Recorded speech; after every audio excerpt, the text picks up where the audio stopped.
As part of initiatives to resuscitate the country's economy, Ugandan authorities will impose more than 10% value-added tax on all digital firms operating in this African nation, including Facebook, effective 1st July 2022. Now, Uganda has become the fourth African nation to start collecting the new tax, but the government did not unveil how much it projects to generate from the newly introduced tax. Whilst there are reservations about compliance from the multinational internet providers, the country's revenue authority has already sought technical assistance on how to deal with the new levy. Here's more details of that in this report. Uganda is imposing 18% value-added tax on the total annual revenues on multinational tech companies that provide services in the country.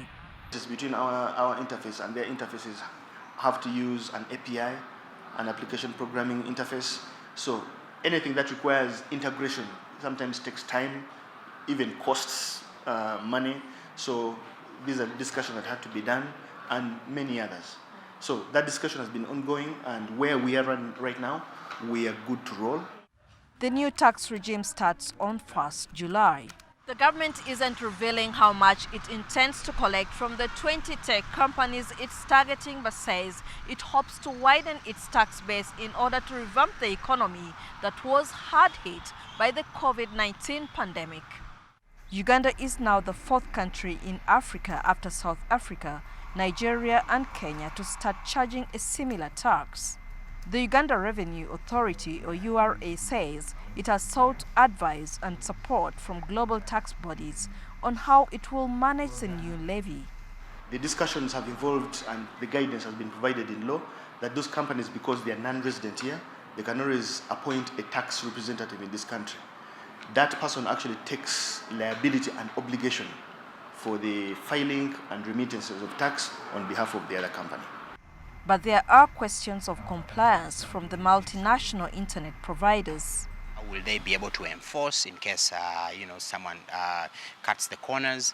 And remember, we are working with international companies that have a lot of experience in making sure they pay the least tax as possible.